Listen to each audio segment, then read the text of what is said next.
नमस्कार, कसे आहात तुम्ही सगळे? मस्त ना? मस्तच राहा. तुम्हा सगळ्यांचं माझ्या चॅनलमध्ये स्वागत आहे. आजचा जो व्हिडिओ आहे तो आहे मूळ द्वारकेचा. मूळ द्वारका म्हणजे काय? तर भगवान श्रीकृष्ण जे होते ते द्वारका जाण्या अगोदर काही काळ ह्या ठिकाणी थांबले होते, म्हणून याला मूळ द्वारका असे म्हणतात. हे जे मूळ द्वारका आहे ते द्वारकापासून 34 किलोमीटर आहे आणि जे सोमनाथ आहे, वेरावलपासून 38 किलोमीटर आहे. तर जेव्हा पण तुम्ही सोमनाथ किंवा द्वारका ट्रिप करणार तर तुम्ही इथं मूळ द्वारकेला नक्की भेट द्या.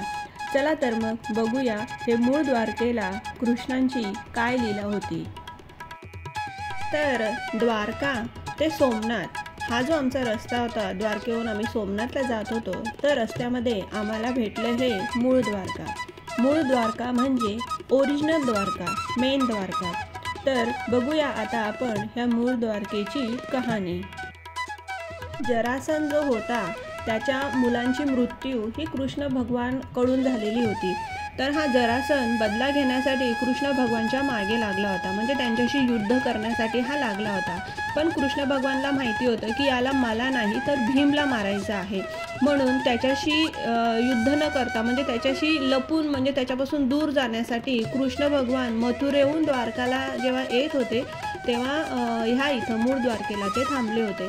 तर ते त्याच्यापासून लपत होते किंवा पळत होते. तर म्हणून कृष्ण भगवानना रणछोड पण हे नाव पडण्यात दिलं आलं आहे. तर इथं बघा, श्री रणछोडदाय की जय असं हे कृष्ण भगवानच्या मंदिराच्या वरती पण हे लिहिलेलं आहे.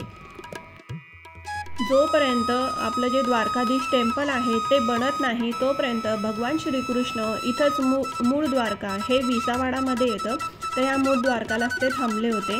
त्यानंतर ही जी जागा आहे ती महाभारतात देखील याचा उल्लेख आहे. आता ह्या मंदिराचा जीर्णोद्धार केला गेलेला आहे, पण या जागेचा महाभारतात उल्लेख असा आहे की जे 5 पांडव होते तर पांडव यांनी इथं भेट दिली होती, म्हणजे ते इकडे आले होते आणि इकडे आल्यानंतर पांडव रोज सकाळी महादेव भगवान शंकर यांची ती पूजा करत असत. तर ते जिथं जिथं थांबायचे तर तिथं ते शिवलिंग हे स्थापन करायचे. तर ते इथं थांबले होते आणि त्यांनी इथं बराच काळ ते इथं थांबले होते आणि त्यांनी इथं शिवलिंग स्थापन केलं होतं आणि रोज ते शिवलिंगची पूजा करायचे. इथे खूप सारे मंदिरं आहेत. गायत्री मंदिर आहे, बरेच लक्ष्मीचं मंदिर आहे, गणपतीचं आहे, नारायणाचं मंदिर आहे. खूप सारे मंदिरं ह्या आवारामध्ये आपल्याला बघायला भेटतील. त्यानंतर पिंपळाचं झाड आहे, उंबराचं पण झाड आहे इथं. आणि ह्या मंदिराच्या थोडंसं बाजूलाच गेल्यानंतर तुम्हाला इकडे एक विहीर बघायला मिळेल. ही जी विहीर आहे ती पांडवांनीच इकडे स्थापन केली होती किंवा बांधली होती असंही आपण म्हणू शकतो.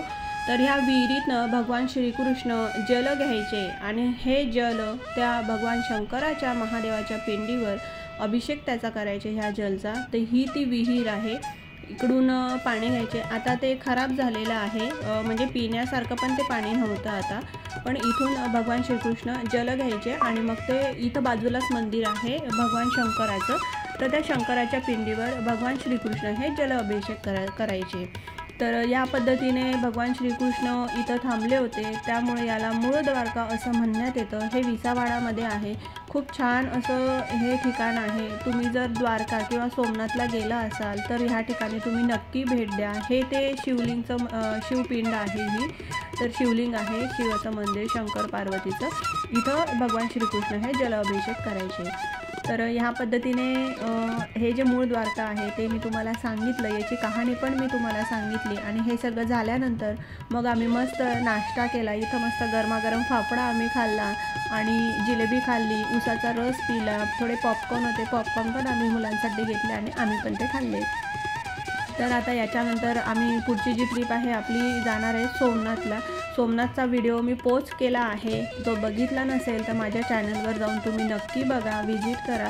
तुम्ही पहिल्यांदा माझ्या चॅनलला आला असाल तर सबस्क्राईब करा चॅनल, कारण तुम्हाला बाकीचे पण व्हिडिओ बघायला मिळतील. द्वारकाचे पूर्ण ट्रिपचे मी व्हिडिओ इथं पोस्ट केलेले आहेत, सोमनाथचे पण केले आहेत.